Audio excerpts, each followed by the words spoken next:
for now. Hello, hopesters. Welcome back to my channel.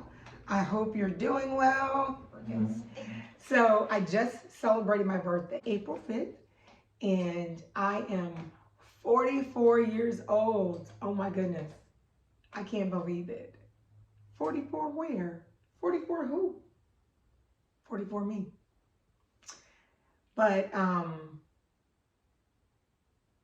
so grateful. I'm so grateful for another year. I'm so grateful to be in the land of the living. I'm so excited about all God has in store, all he's done, and I'm believing that the best is yet to come. I still dare to hope that the things that I believe in God for can and will come to pass. Because faith is the substance of things hoped for, the evidence of things not seen. So if I saw it, it does not require hope. There's a verse that I love in Romans that says that hope that is seen is not hope at all. For who hopes for what they already see? But if we hope for what we do not yet see, we wait patiently. Woo! Wait patiently? It's too much. It's giving impossible, right? That's how I feel sometimes. Like, I may be waiting, but am I waiting patiently? I don't know. I went on a walk on my birthday, and a song that came to my mind that I was listening to on my walk was an old choir song from the Colorado Mass Choir called So Good. I can't tell it all. Just can't tell it. He's been so good to me. And so as I walked, I just reflected on my last 44 years of life and just began to thank God for his faithfulness and his goodness to me. Have things been great at all times in my life? Absolutely not. Many of you know my story, right? For 2 years, I couldn't work. I was living with friends, like completely dependent upon others. My health was in such a bad place. There was so much discouragement. There was so much hopelessness. There was so much fear. But God has seen me through it all, and he's kept me. He's sustained me. He's provided for me. And so my heart was just filled with so much gratitude. And waiting is not easy. But I know in whom I trust. I'm not just waiting for my friend to come through for me, right? I'm not just waiting for my mom to do what she said. I am trusting the God of the universe, the creator of the heavens and the earth, the one who sent his only begotten son to die on the cross for my sins so that I could be in relationship with him, and the same one who was raised from the dead. Okay? He got up so I can get up again. Okay? That's a song. But real talk, those are the things I was reflecting upon on my walk. And then my heart just began to fill up with gratitude. Like, yes, God, there's so many things I'm still waiting on. There's so many things that feel like they will never be fulfilled. But remember how last year my word was believe again? On April 5th, 2024, at 44 years old, I made that decision again. I'm going to believe again. I'm going to trust you to fulfill what I believe you've spoken to me in regards to marriage, in regards to children. In the meantime, I want to just reflect. What can give me hope, what can stir up my hope, is remembering what God has done. The Bible says that faith is the substance of things hoped for and the evidence of things not seen. It requires faith every day in these dating streets, okay? Talk about walking by faith and not by sight. What I see is discouraging, okay? What I see, as my friends like to say, is pee in the dating pool, okay? That's what I see. Yet I walk by faith and not by sight. I got to believe all these dudes out here ain't just raggedy. Okay? All the good ones ain't taken. Okay? It seems like they are, but I yet believe. Okay? So one of the things that you guys can do, that I tell my friends who are married or already booed up, I need you to intercede.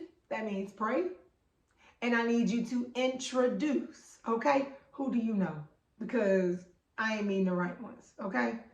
If y'all want to introduce me to somebody, send them my way. Okay? At Chief Hope Officer on Instagram, Keandra Ewing on Facebook, Keandra Ewing on LinkedIn. Shawty swing my way. Hey, hey. Sure look good to me. Now would you please swing my way? I know, I'm silly. But real talk, I am for real about that. Intercede and introduce. If you know somebody, you're like, you know what? I have somebody in mind for you. I'm open, okay? Help a sister out. I crack myself up. But seriously, I'm just so thankful for this new year. I'm excited about all God had in store. One of the things I did on my birthday is I went to dinner with a group of friends, and there were 9 of us total. So there were 8 of them, and they went around and just talked about how I had impacted their lives. They just gave me words of encouragement, talked about how thankful they were for me, just words of affirmation. My heart was just so full in that moment. It's still full. I was just reminded that I am enough. The older you get in this single journey, I believe that there is a real enemy. And I know that he is the father of lies, and there are lies that he can whisper to make you think that you're inadequate. And, those are things I've worked throughout the years in therapy, knowing that I am desirable, that I am preferred.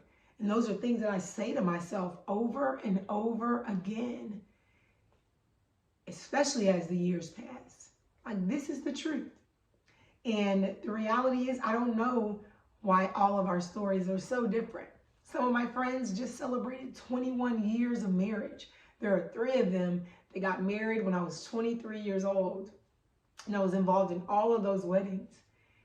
And it can be easy for me to look in the natural at their stories and be like, wow, I am so behind. Like, there were years where I just dreamed of, getting married when my friends got married and our kids are going to grow up. And the older I've gotten, I'm like, oh my gosh, their kids are going to be babysitting my kids. This is not what I had in mind, But one of the affirmations that I wrote that I say to myself regularly is, I have a beautiful story.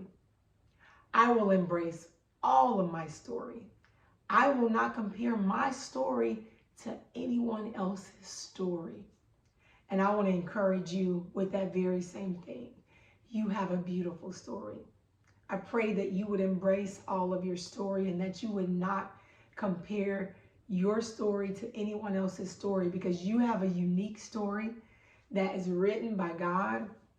Yes, there have been twists and turns. There have been disappointments. There has been pain. There has been trauma. There have been things that were not orchestrated by God at all. But he can use it for good. He's faithful. He's loving. And so know that he is still at work. This is a story I often tell whenever I share. I have the privilege sometimes of sharing at church, speaking, and at other engagements, just sharing more of my story. And a story that always comes to mind is one day I was on the road driving, and there have been threats of a hurricane in this area. And the wind was just blowing. There's so many trees in North Carolina. Those trees are just swaying back and forth. Excuse me. And that particular evening, I had my lupus support group.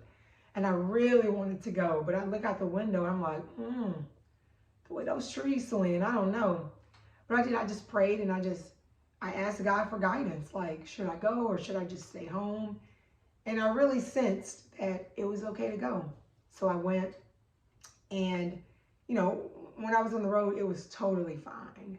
The wind had subsided. It was cool. But I noticed as I got on a highway here called 440, I saw on the other side of the road people out of their car. And of course, that gets my attention. I'm looking like, what are they doing? Well, there was a tree that had fallen in the middle of the road, and it was blocking the highway so that no one could pass. And so this group of people had gotten out of their car to move this tree out of the way. And as I was driving, traffic on that side was backed up so far. And I remember thinking about all the people stuck in traffic and what they were thinking. They just wanted to get home. They probably were like, what's the holdup? Like, I'm just trying to get to my house, okay?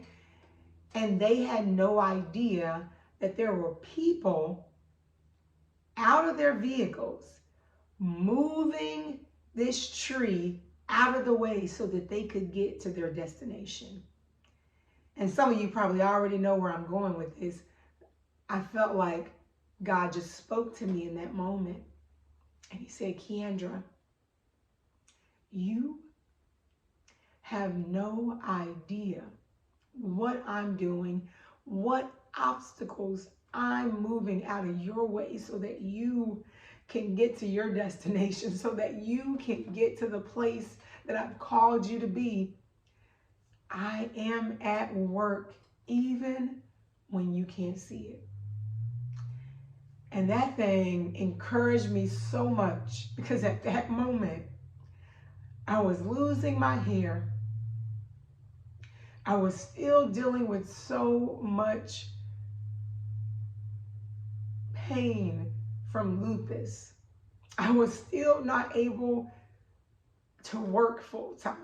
I was still not able to live on my own. But God just spoke that word to me to encourage my heart to not give up, to wait patiently, to trust that it will be fulfilled and it will not be delayed. And so I want to encourage you with that today. God has not forgotten you. Whatever it is, your story is different than mine, but He's got you. He loves you. And He is ordering your steps. So I want you to make a decision again. Maybe you've done this before, to trust Him, to trust His timing, to know that He is good and He is at work, even when you don't see it. Even when we don't see it, He's working. Even when we don't feel it, He's moving. And so that's what I wanted to encourage you with today. Be assured that God is at work. Be encouraged.